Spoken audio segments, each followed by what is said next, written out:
So obviously I wasn't with you last Sunday. If you were here last Sunday, I was gone. I was down in Monterey at Laguna Seca. I had an opportunity to go and see the final IndyCar race of the season with my sons, and it was a fantastic experience to be able to do that together. And I don't know if, as of, this is the second year I've done this, and some of you may be wondering, what, race cars? Like, what in the world? I thought that way too until I went last year with my son Trey, and I was like, this is the coolest thing ever. So we went again this year and had a fantastic time. Played a little hooky on a Sunday morning and went and saw race cars. And it was a great experience to be able to do that with my boys last Sunday. So, but you hopefully had a chance to, we showed a video of my sermon last Sunday. And that is, again, it's up on YouTube as well. So again, just as a reminder, if you ever would like to, if you've missed a sermon and you'd like to watch the sermon, every single Sunday morning sermon is uploaded at some point by the end of the day on Sunday and posted onto our YouTube page. And I send out a direct link to that on Sunday afternoon after it's been loaded up onto YouTube. So if for some reason you are not getting my emails, whether they're our weekly email that goes out once a week on Wednesdays or so, and then our email that goes out on Sunday to give you a link to the sermon, I want to encourage you to use that welcome card. Maybe just say, hey, this is an update to my email address, and if you drop that again in the basket back there, we'll update the email so that you can get on the list to get those emails each and every week, if you'd like that, okay? So anyway, the sermon from last Sunday is available, and is on that YouTube website. So we've been in this series entitled Beginnings, and it's a series really where we're looking at really some of the most ancient stories that we have recorded in human history. And some of the problems that people experience in Genesis are coincidentally some of the same problems and struggles that we still experience today. They are problems that are related to the human condition. And so I guess in some ways we shouldn't be surprised that the people we read about had make so many mistakes, because you and I make a lot of mistakes. We blow it. We're not perfect. And God uses those mistakes to teach us and to guide us and to direct us. And so we really want to learn from some of these stories. In the last few weeks, we've been looking at, because there's a lot of attention and time given to Jacob in Genesis. Several chapters given to the life of Jacob. And there's lots of stories related to the life of Jacob. So if you want to just kind of think about the genealogy here a little bit, you have Abraham, and Abraham gave birth, or no, he didn't give birth, Sarah gave birth, but they had a son, and his name was Isaac. He was the son of promise. Isaac and Rebekah got married, and they had two sons, Jacob and Esau. So Jacob is the grandson of Abraham, just to kind of help you understand where things are. And Jacob, Jacob has had an interesting life, to say the least. He is quite the character. He struggles in a lot of ways that maybe we can identify with. And in some ways, he is a person that if we were around him during this period of time, we would probably be annoyed and repulsed by him.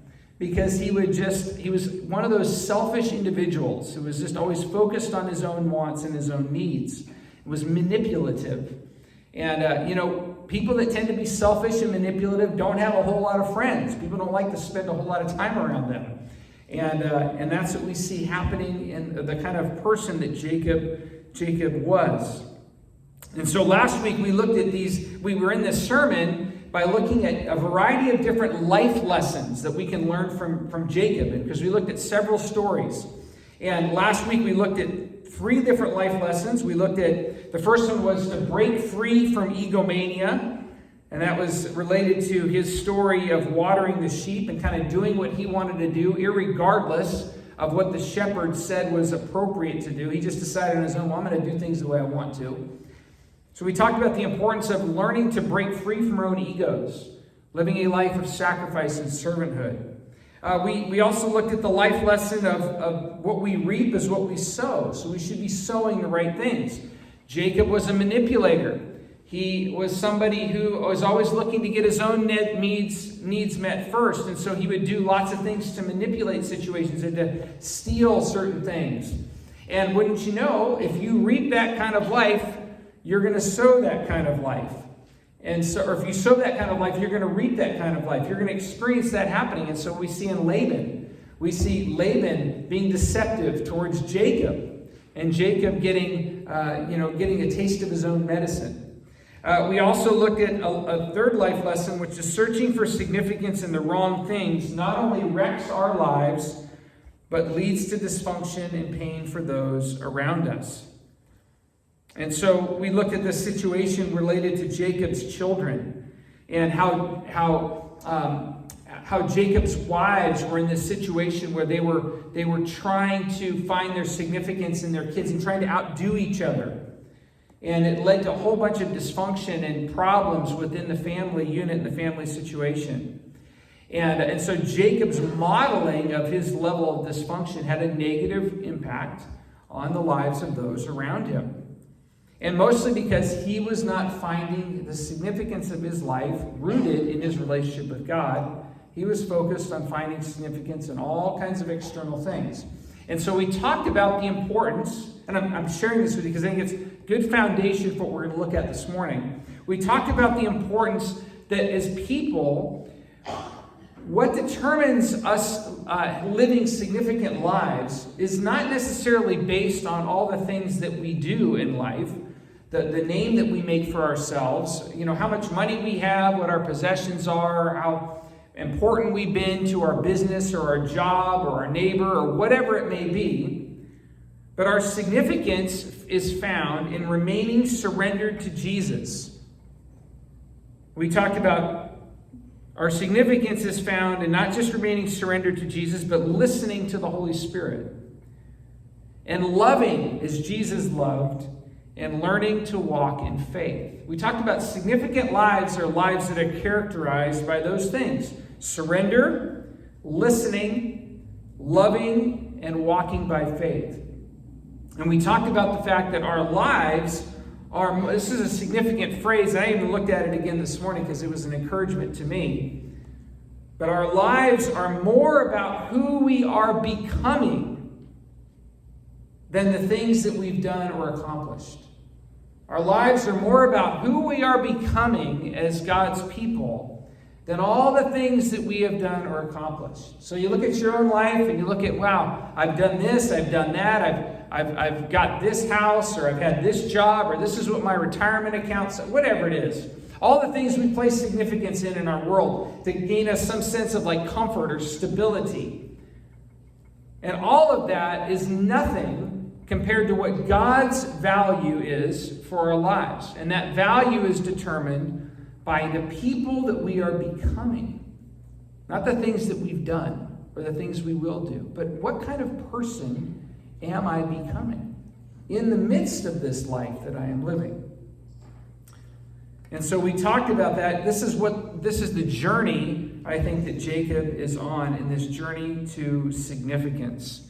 And so I want to look at a few more of these journey to significance stories and share a few more life lessons with you this morning. We'll see how far I get. I may have to extend this into a third week. We'll see how it goes. But so what I want to do this morning is I want to take a look at starting in Genesis chapter 30 and 31. And I'm not going to read this because it's a lengthy story, so I'm going to summarize for you what's going on in this story. This is Jacob's journey to significance, and specifically, it is Jacob and Laban's conflict. So they continue to have conflict, these two guys. Jacob's father-in-law and Jacob have this conflict. It happened last week as we looked at it. It's happening again this week. This story in Genesis 30 and 31 shows an increasing conflict that's developing. So again, Jacob and Laban are both, and again, as I mentioned, Laban is Jacob's father-in-law. He is the father of Rachel and Leah. And Jacob basically marries both of his daughters. That was the story for last week. I won't go back into. And Laban was their father. And Laban and Jacob are very similar in terms of deception, in terms of manipulation. And so that continues here in Genesis chapter 30. Jacob believes that Laban has actually done him wrong. He did deceive him, right? He was like, you worked for 7 years for me, I'm going to give you my daughter Rachel in marriage. And then, lo and behold, he wakes up next to Leah on his marriage night. He's like, wait a minute, where's Rachel? And the dad says, oh, by the way, you can have her too, but you have to work another 7 years. Which was not originally a part of the deal. So Jacob feels that Laban has used him. It has not been fair to him, has been deceptive towards him, and he has. And so what Jacob does is he takes things into his own hands and he resorts to some dishonest practices, either out of necessity for his own financial situation or out of his own dishonesty. We don't know for sure. But he makes this agreement with Laban to get what he thinks he deserves financially and possession-wise by receiving, and it's a rather strange story, but it's by receiving spotted or speckled animals from Laban's livestock. So I want you to give me animals from your flocks, but only the ones that are speckled and have spots on them. Those will be mine. And Laban's thinking, man, I know my flock, and there ain't a whole lot of those speckled ones out there, so I'm good with that. That's fine. But what Jacob does, in his true kind of dishonest form, he does this strange thing. He goes over to these trees, and he peels off the bark of these trees, and he places, this is really weird, okay, weird story. He places the bark of these trees in places where the livestock, they mate.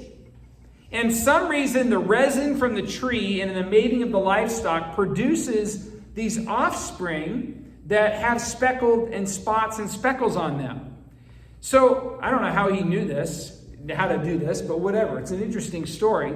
But he basically manipulates the situation, places this tree bark in a spot where all the animals are mating, so that the offspring, he would financially benefit from the offspring, because he's like, hey, Laban, look, there's a bunch more spotted ones. Those are mine. Those are mine. And so basically it's allowing Jacob to become very rich and wealthy off of Laban's back. And this is hardly what Laban thought he was getting into. He was looking at things just basically how they appeared to him in that moment. And so Jacob does this, and when he feels like enough of these animals have mated and there's enough offspring, he's like, man, I got a lot of cattle now. I'm gonna go ahead and take off. And so he just up and leaves Laban with all of his flocks and his wives and his children, and he doesn't tell Laban, which Laban sees as another act of deception, because it just wasn't done in that culture today. He had been living with Laban. Laban was the patriarch of the family, and he just up and took everything and left. The stuff that belonged to him, yes, but he just basically took off. He didn't talk to the patriarch about it. He took off. And so Laban pursues Jacob. And when he meets Jacob, he confronts him about leaving without saying goodbye. What in the world is this that you have done? And Jacob's response to Laban in chapter 31, verse 31 says this. When Laban confronts him, Jacob answered Laban, I was afraid because I thought you would take your daughters away from me by force. That's why I just up and left. Finally, Jacob is being honest about something. It took a long time to get here, but finally he's being honest. He admits, I was afraid of you. And so there's a life lesson that I want us to gather from this story, and it's this. When we are not living within our identity as a beloved child of God, we are fearful people. Now, why is this? If we do not live in our identity as a beloved child of God, why do we become fearful? Well, it's because we have placed the foundation of our lives and the foundation of our identity on the wrong things. Now, bear with me for a moment on this. We have placed our identity in things like how much money we have, where we live, how much of an investment the house is that I bought, how many cars I may have, how lucrative is my retirement account. All of these, we place value on how important was I in this world in terms of the business that I had, or the relationships and the people that I have. We place so much value, we tie our identity to those things instead of God. We tie our identity to what we have and what we've done for ourselves. And so when it is stripped away from us, our foundation is destroyed. And we are afraid because our foundation was not able to withstand the destruction. And so in this context here, if you think about yourself as a child that is beloved by God, that your identity is rooted in Him, then all kinds of garbage can happen to you in your life. And you should be able to remain unafraid.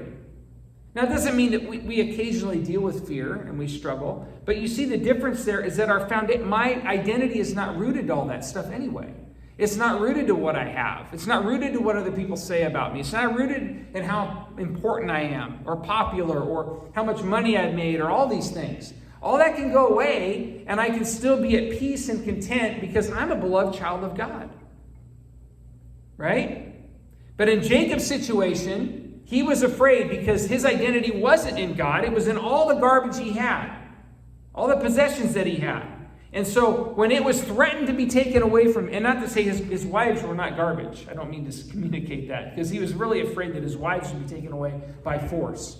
But it's not just his wives. He's concerned about the cattle, his children. Everybody's going to be gone. And so he is so wrapped up in all of these things that when it's threatened, and because he finds his identity in it, fear is the natural result. The reality is for Jacob is that all of Jacob's life has been driven by fear. We've gone through the stories in the past several weeks. He was afraid of being second to his brother Esau, as signified by him grabbing his heel as he came out of the womb. I don't want to be second. I want to be first. Now, we look at that a lot of times and we say, well, that's just being selfish, or, he's just like trying to be more important or more powerful. The reason why those things happen is because there's fear that's generating it. Fear drives him to steal Esau's birthright and Esau's blessing. I want to be valuable. I want to be seen as important in my Father's eyes.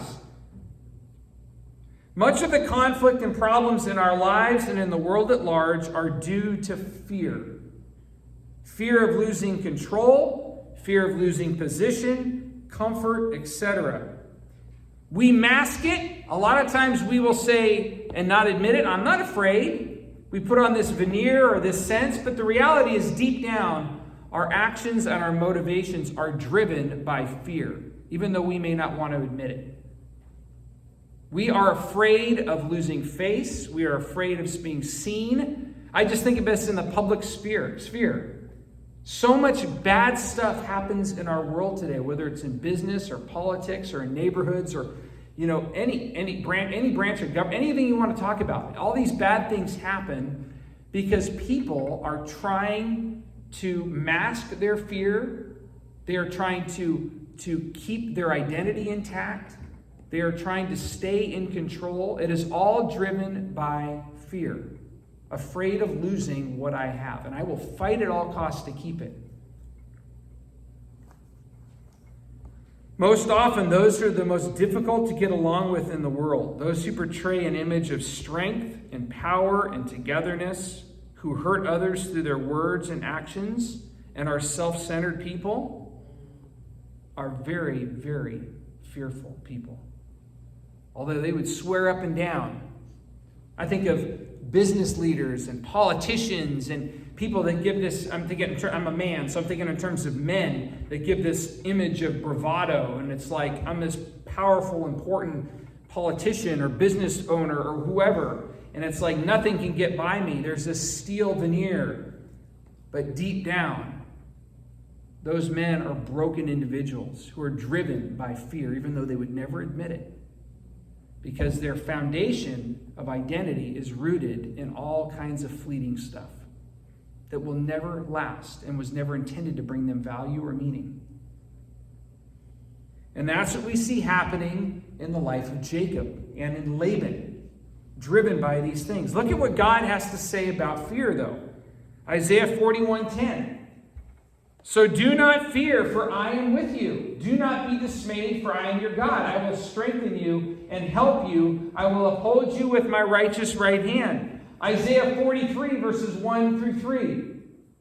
But now this is what the Lord says. He who created you, Jacob, he who formed you, Israel, do not fear, for I have redeemed you. I have summoned you by name. You are mine. When you pass through the waters, I will be with you.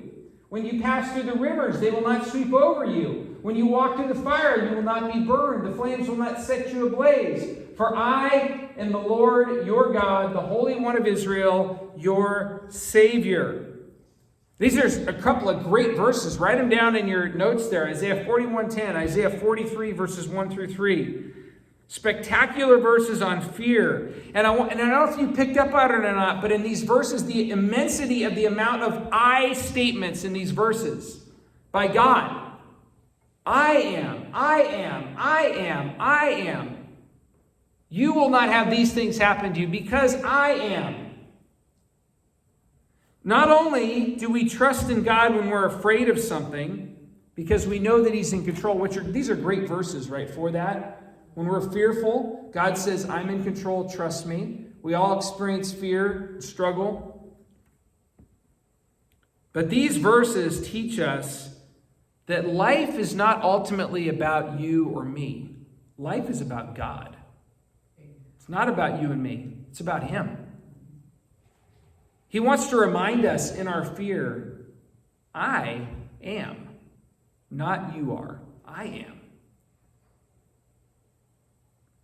He's telling us in these verses, again, to be in that place of surrender. Lordship surrendered to me. I am in control. Find your significance, find your rootedness in me. And with that foundation in place, you don't have to fear.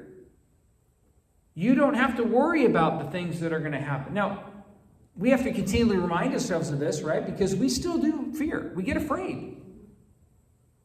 We struggle. Our anger comes out, or our fear comes out in all kinds of ways, whether it's like, oh my goodness, I'm really afraid, or our anger comes out in hostility, or our fear comes out in anger or hostility because we feel like we're losing control. Also fear-based.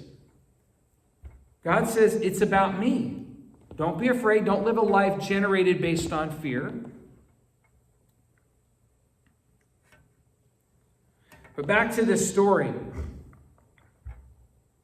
I'm going to give Jacob some credit because at least he's being honest. There's something in Laban's pursuit of him that gets Jacob's attention. He's honest about his fear. He's probably also afraid when Laban actually comes into his camp. But the chapter ends in a very encouraging way that I didn't share with you yet. And it basically has Laban and Jacob making a covenant with each other, resolving their conflict and parting in peace. It's quite significant. They made a covenant with each other, they resolved their conflict, and they part ways in peace. I believe that this story is a turning point in Jacob's life. It's a turning point for him. He was honest about his fear, and when he got honest about his fear, notice how things started to heal. Things started to get resolved. This sense of fear that Jacob has in relation to Laban, by Laban's pursuing him and the fear that Jacob felt when that happened and the way in which the conflict ensued, I think has got Jacob thinking about his brother Esau. Okay, I had this big problem with Laban. There's also this other problem out there. It's my brother Esau, who I have done really bad things to, who I have harmed. And he's looking and he's saying, man, look at, with me being honest here and resolving this problem with my father-in-law, there's a sense of peace that came from being honest and dealing with that fear. And so I want to transition to another story here, and that is Jacob's preparing to meet Esau, this other journey of significance for Jacob. And I'll pick up the story in Genesis 32. And I want to read some verses for you in Genesis 32. It'll be on the screen. You can follow along on the screen if you'd like. So Jacob then sent messengers ahead of him to his brother Esau in the land of Seir, the country of Edom. And he instructed these messengers, "This is what you are to say to my lord Esau. Your servant Jacob says, I have been staying with Laban and have remained there until now. I have cattle and donkeys, sheep and goats, male and female servants. Now I am sending this message to my lord that I may find favor in your eyes." When the messengers returned to Jacob, they said, "We went to your brother Esau, and now he is coming to meet you, and there are 400 men with him." Okay, so Jacob knows that he has this inevitable meeting with Esau, right? He stole the guy's birthright. He stole his blessing. At the urging of his mother, he fled, went back to her homeland to find a life. He's been hanging out for 14 years over in this other land. He's got 2 wives and all these grandchildren. He's had all this conflict with Laban. He leaves Laban, has this encounter with Laban where the conflict gets resolved. He's honest about his fear. And then he's like, okay, I got to do something about it. Something's not right. His heart is changing. You see this? Something's not right with my brother Esau. I have wronged him. I need to pursue something with him. I've got to try to get this reconciled, get this dealt with. And so he sends this delegation.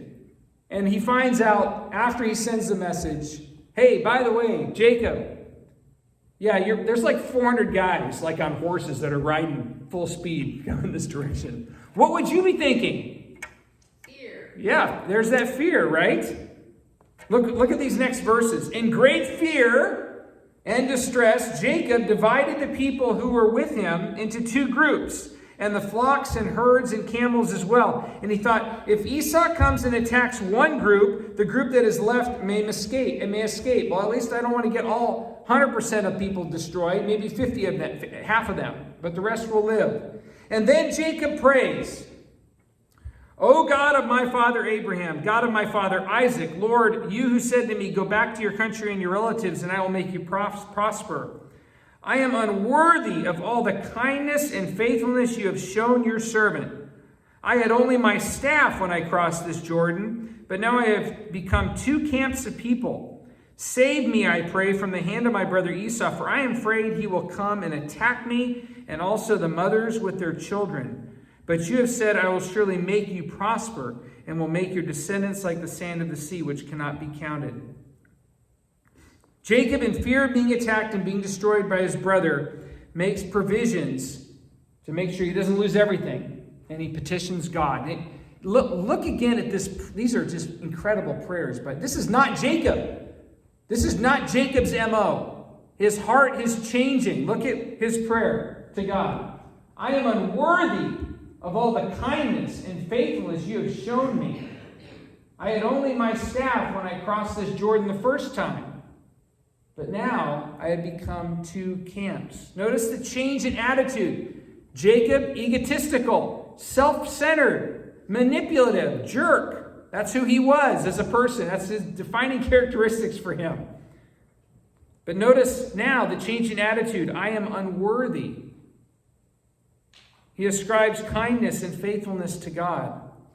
He sees himself, I am your servant. He gives God credit for everything. Recognize that? Wasn't all because I did that cool thing with the tree bark. Like, oh, I was pretty witty. I was pretty crafty. No, he ascribes all credit to God now.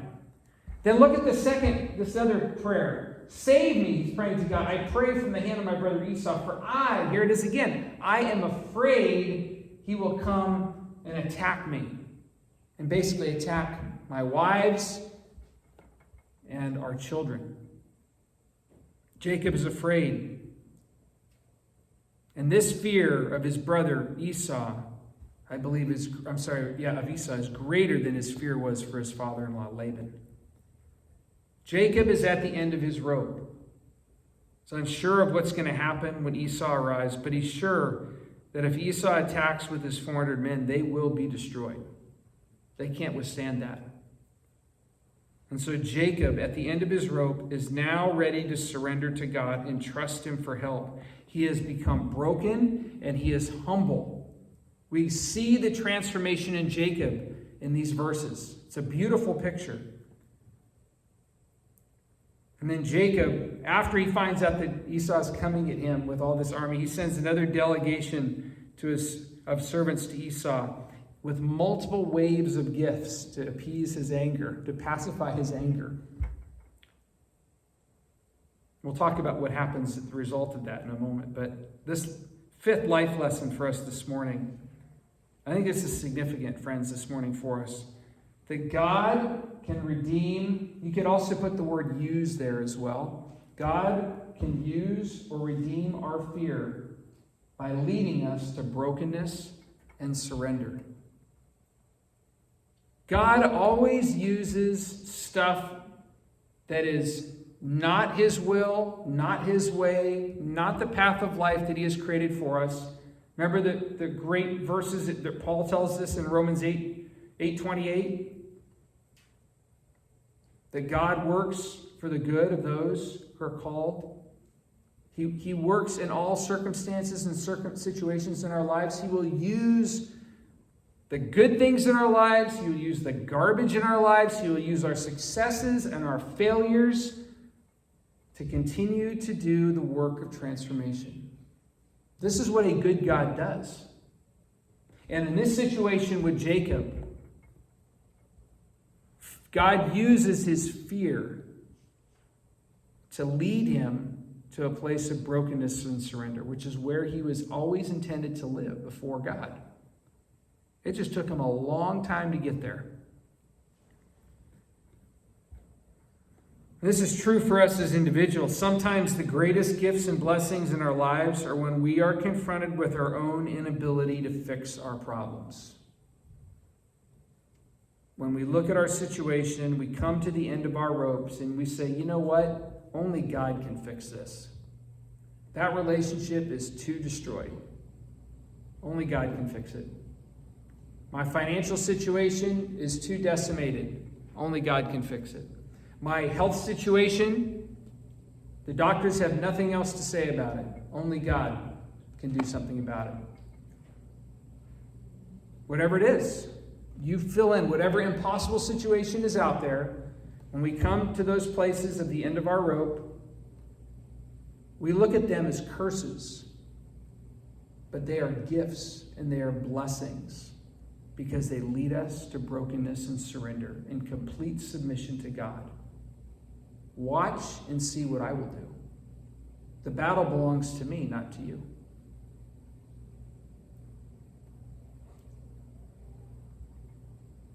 And so God can redeem our fear. He can use our fear as a good thing to drive us to brokenness and surrender.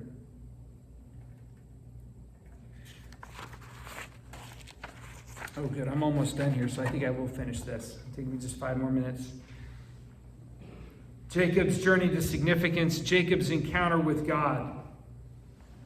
This continues in this accounting in this story. And I'm not going to read this. I know I've got it on the screen, but I'm not going to read this one. This is basically the story where Jacob wrestles with God. Wrestles with this angel of God. And there's this weird interaction that occurs, and he wrestles with God until all night long. And it actually says that the angel of God was not able to overpower him, so he had to actually cripple him. He had to hit him in the hip, and knock his hip out of socket. I'm kind of paraphrasing. But to give him a limp, to kind of overpower him. And he says, I'm not going to stop wrestling until you bless me.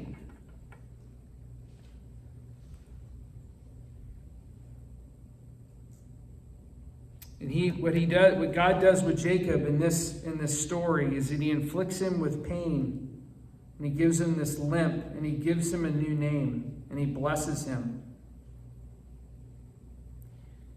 The other life lesson I want us to get from this story, I know I've just kind of gone through that pretty quickly, is this: that God not only will use our fear, but God meets us in our brokenness and fear. He came to Jacob in that place. He wrestled with him. Jacob wrestled with God. He met him. He got involved all night long with this guy. He was there for Jacob and with Jacob. God is close to us in our brokenness. As we acknowledge our need for him, he rushes to our side. But in rushing to our side and in rushing to Jacob's side, notice what God does. God changes Jacob's name from Jacob, which means he grasps the heel, coming out of the womb. That was his name. Jacob in Hebrew means he grasps his heel. He changes Jacob's name to Israel, which means he struggles with God. That's what the word Israel means in Hebrew. He struggles with God. He changes his name. He says, Jacob, this summarizes your life pretty much. You struggled with me your whole life. And it was epitomized in this story where you struggled literally with me at night. And he says, I'm going to change your name because really the reality, Jacob, is that you struggle with me. Our relationship has been a struggle because you are a broken person. You're always looking for the next up.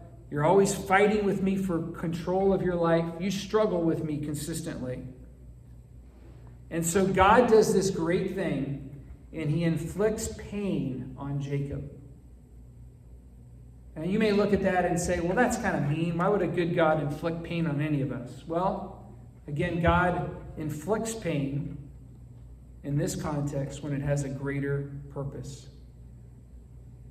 He inflicts pain on Jacob so that this guy is going to limp the rest of his life as a constant reminder of his brokenness before God. How beautiful is that? I mean, as much as we hate that, I wouldn't want to have my hip like out of socket for the rest of my life and be like limping around. Or just think of, if you couldn't get your hip replaced or your knees replaced. I know, Al, you're working through that right now. It's like, man, I'm looking forward to being able to have those things working right so you can walk in a straight line and not have to limp. We all have dealt with that in different ways. Think about the intentionality here. God inflicts him with pain to give him a limp. I'm not going to take that limp away from you. That limp is going to be a constant reminder that you struggled with me and you endured, but I got the upper hand. And that limp is going to be a reminder to you of your need to daily surrender and submit to me. What a beautiful, beautiful story. It's a gift. His limp is a gift from God.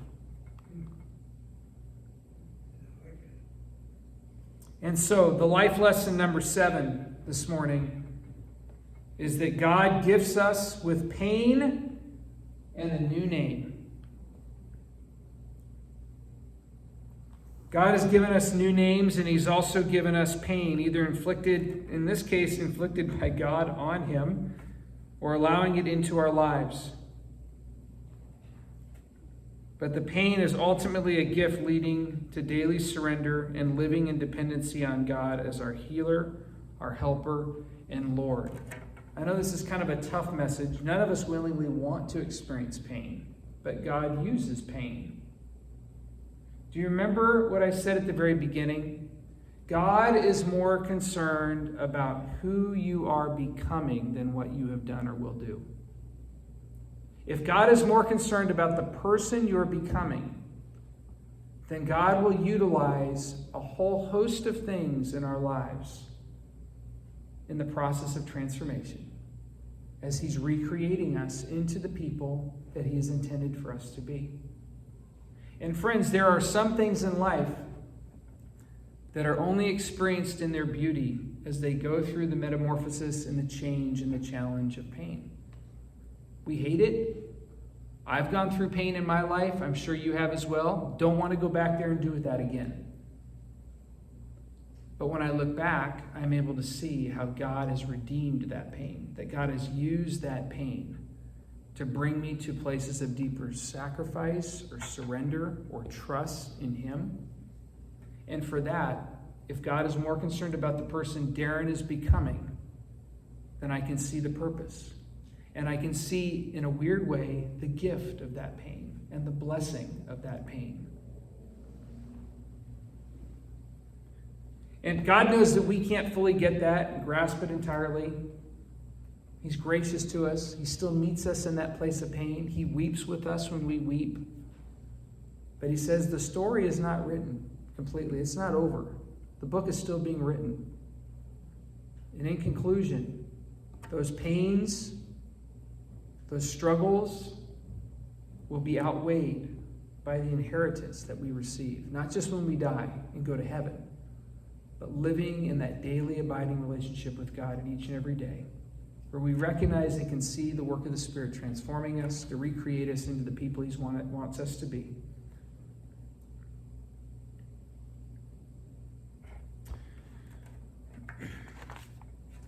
Jesus, we thank you and we praise you for the life of Jacob and what he teaches us.